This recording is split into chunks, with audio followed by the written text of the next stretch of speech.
ಎಲ್ರಿಗೂ ನಮಸ್ಕಾರ. ನಾವೀಗ ಮಡಿಕೇರಿಯ ಪ್ರಕೃತಿಯ ಸೌಂದರ್ಯದ ತಾಣ ರಾಜಾ ಸೀಟ್ನೆಡೆಗೆ ಹೋಗ್ತಾ ಇದ್ದೇವೆ.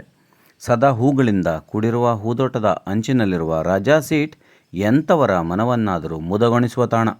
ಮುಂಜಾನೆ ಮತ್ತು ಸಂಜೆಗಳಷ್ಟೇ ಅಲ್ಲದೆ ಮಧ್ಯಾಹ್ನದ ಅವಧಿಯಲ್ಲಿಯೂ ತಂಪಾದ ಗಾಳಿಯನ್ನು ಸವಿಯಲು ಇಲ್ಲಿಗೆ ಖಂಡಿತ ಆಗಮಿಸಬಹುದು. ಉದ್ಯಾನವನದ ಒಂದು ಕಡೆ ಕಂದಕ ಮತ್ತು ಇನ್ನೊಂದು ಕಡೆಗೆ ಪ್ರಕೃತಿ ಸೌಂದರ್ಯವನ್ನು ಕೂಡ ನಾವು ಆಸ್ವಾದಿಸಬಹುದು. ರಾಜಾ ಸೀಟ್ನ ಭಾಗದಿಂದ ಒಂದು ಕಡೆ ಸೂರ್ಯೋದಯ ಮತ್ತು ಇನ್ನೊಂದು ಕಡೆಯಿಂದ ಸೂರ್ಯಾಸ್ತದ ಆನಂದವನ್ನು ಕೂಡ ನಾವು ಅನುಭವಿಸಲಿಕ್ಕೆ ಸಾಧ್ಯ ಇದೆ. ವರ್ಷದ ಬಹುತೇಕ ಅವಧಿಯಲ್ಲಿ ಮಂಜಿನಿಂದ ಕೂಡಿರುವಂತಹ ಈ ಪ್ರದೇಶದ ವಿಶೇಷತೆ ಏನೆಂದರೆ, ನೋಡಿ, ಈಗ ನಾವು ನೋಡ್ತಾ ಇದ್ದೇವೆ, ಸೂರ್ಯ ಆಗಮಿಸಿದ ತಕ್ಷಣ ಇಲ್ಲಿ ಮಂಜು ಮರೆಯಾಗಿ ಎದುರಿನ ಭಾಗದಲ್ಲಿರುವ ಕಂದಕ ಗ್ರಾಮಗಳು ಮತ್ತು ಎಲ್ಲ ಕೃಷಿ ಭೂಮಿ ಎಲ್ಲವೂ ಕೂಡ ಗೋಚರಿಸುತ್ತಾ ಹೋಗುತ್ತವೆ.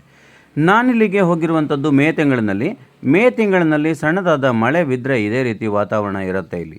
ಅಲ್ಲದೆ ಮಳೆಗಾಲದಲ್ಲಿ ಸಂಪೂರ್ಣವಾಗಿ, ಚಳಿಗಾಲದಲ್ಲಿ ಹಾಗೂ ಏಪ್ರಿಲ್ ಮೇ ತಿಂಗಳಲ್ಲಿ ಮಳೆ ಬೀಳುವಂತಹ ಸಂದರ್ಭದಲ್ಲಿ ಕೂಡ ಸಂಪೂರ್ಣ ಮಂಜಿನಿಂದ ಆವರಿಸಿರುವಂತಹ ಮತ್ತು ಮಂಜು ಕರಗಿ ಹೋಗುವಂತಹ ಎಲ್ಲ ರೀತಿಯ ವಾತಾವರಣವನ್ನು ಕೂಡ ನಾವಿಲ್ಲಿ ಗಮನಿಸಲಿಕ್ಕೆ ಸಾಧ್ಯ ಇದೆ. ಒಮ್ಮೆ ಮಂಜು ಕರಗಿದರೆ ಇನ್ನೊಮ್ಮೆ ಅದಷ್ಟೇ ಬೇಗ ಮಂಜು ಇಲ್ಲಿ ಸೇರಿಕೊಳ್ಳುವುದು ಕೂಡ ವಿಶೇಷ ಸಂಗತಿ. ರಾಜಾ ಸೀಟ್ ಎಂಬುದು ಒಂದು ಸಣ್ಣದಾದ ಪೆವಿಲಿಯನ್ ಅಂತ ಹೇಳ್ಬೋದು.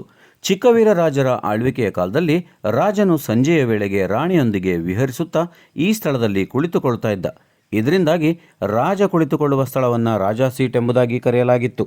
ಅದರ ಜೊತೆಯಲ್ಲಿ ಇದರ ಎದುರು ಭಾಗದಲ್ಲಿರುವಂತಹ ಪರ್ವತಗಳ ಸಾಲು, ಕೃಷಿ ಮಾಡುತ್ತಿದ್ದ ಭೂಮಿ ಹಾಗೂ ವರ್ಷದ ಬಹುತೇಕ ಕಾಲದಲ್ಲಿ ತುಂಬಿರ್ತಾ ಇರುವಂತಹ ಮಂಜಿನ ಮೋಡಗಳ ಗುಚ್ಚಗಳು ಸ್ವರ್ಗವನ್ನೇ ಧರೆಗಿಳಿಸಿದ ಅನುಭವವನ್ನು ಕೂಡ ನೀಡುತ್ತವೆ. ಅಂತಹ ಪ್ರಕೃತಿ ಸೌಂದರ್ಯವನ್ನು ಸವಿಯಲು ಕೊಡಗಿನ ಅರಸರು ಕಾಲ ಕಳೆಯುತ್ತಿದ್ದ ಸ್ಥಳವನ್ನು ರಾಜಾ ಸೀಟ್ ಎಂಬುದಾಗಿ ಕರೆಯುವಂತಹ ವಾಡಿಕೆ ಕೂಡ ಇಲ್ಲಿ ಬಂತು.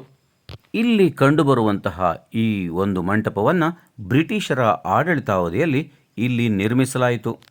ವರ್ಷದ ಬಹುತೇಕ ಕಾಲಗಳಲ್ಲಿ ಮಂಜಿನಿಂದ ತುಂಬಿರುವ ಮತ್ತು ಬಹುತೇಕ ಎಲ್ಲ ಅವಧಿಯಲ್ಲಿಯೂ ಕೂಡ ತಂಪಾದ ವಾತಾವರಣವನ್ನು ಹೊಂದಿರುವ ಮಡಿಕೇರಿಯ ರಾಜಾ ಸೀಟನ್ನು ಖಂಡಿತ ಬಂದು ವೀಕ್ಷಿಸಿ.